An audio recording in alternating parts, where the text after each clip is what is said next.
Bonjour à tous. Alors, nous allons réviser dans cette vidéo l'heure en anglais, c'est-à-dire comment donner l'heure en anglais. Pour donner l'heure en anglais, j'ai deux méthodes. Tout d'abord, nous allons revoir ensemble la première méthode qui est souvent considérée comme la méthode la plus simple, puisque cette première méthode, elle consiste, lorsque j'ai une heure en face de moi, à donner dans un premier temps le nombre correspondant aux heures, puis dans un second temps le nombre correspondant aux minutes, sans même avoir à rajouter quoi que ce soit entre les deux, puisque par exemple en français on va dire 8h30, et avec cette méthode on ne va même pas avoir besoin de mettre un mot entre les deux, on va littéralement donner le nombre des heures et le nombre des minutes. Donc avec l'exemple que j'ai ici, 8h30, ça me donne 8, je prononce d'abord les heures, puis 30, je prononce ensuite les minutes. Donc 8h30, avec la première méthode, ça me donne 8:30. La différence que je vais faire, c'est selon si il est 8h30 du matin ou 8h30 de l'après-midi. Dans ces cas-là, si c'est 8h30 du matin, je dirais 8:30 a.m. S'il est 8h30 de l'après-midi, donc du soir, je dirais 8:30 p.m.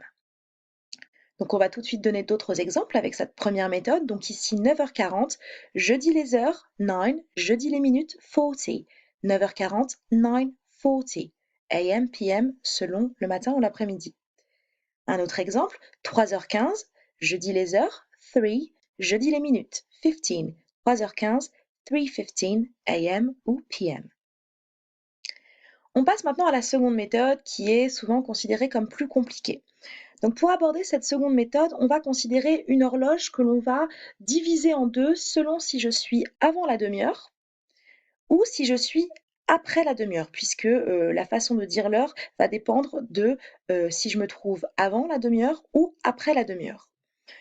On s'intéresse dans un premier temps à ce qui se passe avant la demi-heure. Lorsque je suis avant la demi-heure, je vais devoir faire intervenir past. Je donne tout de suite un premier exemple pour que ce soit clair. Je prends l'exemple de 8h05. Donc effectivement, lorsqu'il est 8h05, je suis avant la demi-heure. Et bien avec cette seconde méthode, et puisque je suis avant la demi-heure, je vais devoir dire dans un premier temps les minutes, ensuite ajouter past, puis donner les heures. Donc par rapport à la première méthode où je disais d'abord les heures et les minutes, là je vais donner les minutes en premier.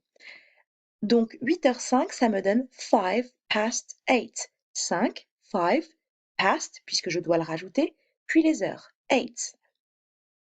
Lorsqu'il est 10, donc là un exemple avec 9h10, ça me donne 10 past 9.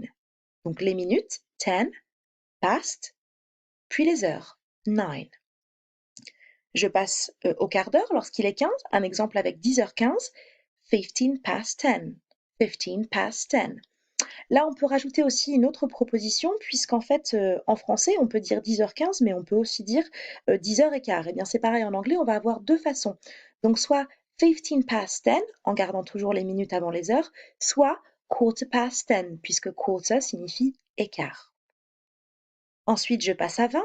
Imaginons qu'il est 11h20, 20 past 11. Les minutes toujours, 20, past, et puis les heures, 11.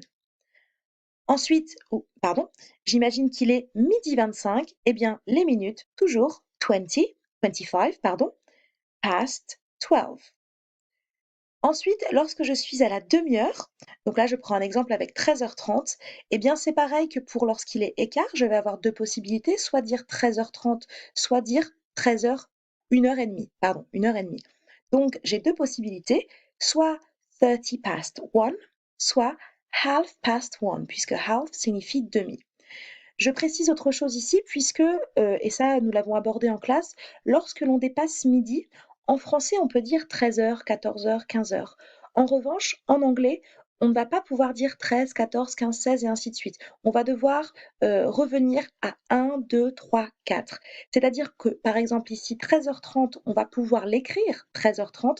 En revanche, on va être obligé de dire 1 heure. On ne pourra pas dire 13, c'est impossible. C'est pour ça que 13h30 me donne 30 past 1 ou alors half past 1. Donc voilà ce qui se passe lorsque je suis avant la demi-heure. Lorsque je suis après la demi-heure, c'est là qu'on rentre, pour ainsi dire, dans le plus compliqué. C'est parce qu'en fait, je vais devoir réfléchir à combien de minutes je me trouve de la prochaine heure. Donc on va faire ça avec un exemple tout de suite. Si je prends l'exemple de 14h45, pardon, 14h35, donc là j'ai bien dépassé la demi-heure hein, puisqu'il est 35, je vais devoir réfléchir à combien de minutes je me trouve de la prochaine heure. Et donc lorsqu'il est 14h35, je me trouve à 25 minutes de 3 heures. D'ailleurs en français on le dit aussi, on dit soit 14h35, soit 3h moins 25. Ça se dit. Eh bien cette notion de 3h moins 25, de 25 minutes pour aller à 3 heures, je vais la faire intervenir en anglais. Donc je vais d'abord, comme pour past, je vais d'abord mettre les minutes, sauf que je ne vais pas mettre les minutes en considérant 35, je vais mettre les minutes qu'il me faut pour aller à la prochaine heure. Donc je garde toujours mon exemple de 14h35, donc 2h35. J'utilise les minutes, donc je suis à 25 minutes, 25, to 3, puisque je suis à 25 minutes pour aller à 3 heures. Et mon petit mot to va me permettre de dire pour aller à.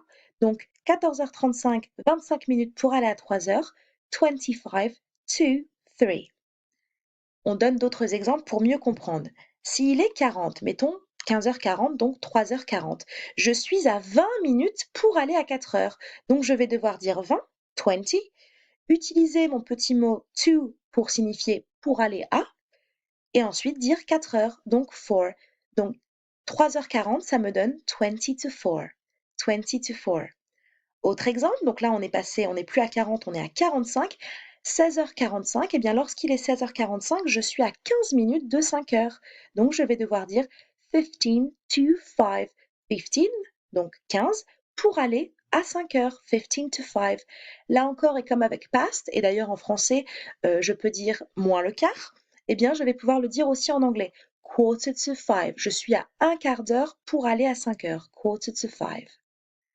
On continue, 17h50, lorsqu'il est 17h50, eh bien je suis à 10 minutes de 6 heures, donc je suis à 10 to 6. 10 minutes, 10, pour aller à 6 heures, 6. 18h55, eh bien je suis à 5 minutes de 7 heures, 5 to 7. 5, 5, pour aller à 2, 7 heures, 7. Enfin, et ça on ne l'a pas précisé tout à l'heure, autant pour moi, lorsque je suis en heure pile, je vais devoir ajouter l'expression o'clock. Donc là, il est 7 heures, et je reviens sur mon idée de je ne peux pas dire 19 heures en anglais, je suis obligée de dire 7 heures. Je peux écrire 19, mais je dois dire 7. Eh bien, 19 heures, ça me donne 7 o'clock. Et dès que je suis en heure pile, je dois faire intervenir o'clock. Donc voilà pour cette seconde méthode pour laquelle il faut bien réfléchir si on se trouve avant la demi-heure et on utilisera past, ou si on se trouve après la demi-heure et on utilisera to, et on devra faire ce calcul de combien de minutes il me faut pour aller à la prochaine heure. Donc on va rebrasser tout ça, donc la première méthode et la deuxième méthode, en donnant des exemples. Donc ici, il est 10h15. 10h15 avec la première méthode, ça me donne 10:15. Avec la seconde méthode, 15 past 10, ou alors quarter past 10. 11h20, première méthode, 11:20. 11:20. Deuxième méthode, 20 past 11. 20 past 11. 14h30, première méthode, 2:30. Évidemment, on ne pourra pas dire 14:30 puisqu'on doit dire, comme on l'a mentionné plus tôt, 2 heures et non 14. On peut l'écrire comme ça, mais on doit dire 2. Donc 2:30 avec la première méthode. Avec la deuxième méthode, 30 past 2 ou alors half past 2. Autre exemple, 16h50, 4:50. 4:50. Donc je dis 4 et je dis 50. 4:50. Seconde méthode, je suis à 10 minutes de 5 heures, donc 10 to 5. 10 to 5. Voilà, j'espère que ces explications auront été claires. À savoir que dans la vie en général, lorsqu'on parle avec des personnes anglophones, on va entendre les deux méthodes. On va entendre la première et la deuxième. C'est pour ça qu'il est important de les maîtriser toutes les deux, même si on s'accorde sur le fait que la première méthode est plus simple que la seconde. Mais il est important de maîtriser les deux, puisque les deux s'entendent dans le monde anglophone. Voilà, à bientôt!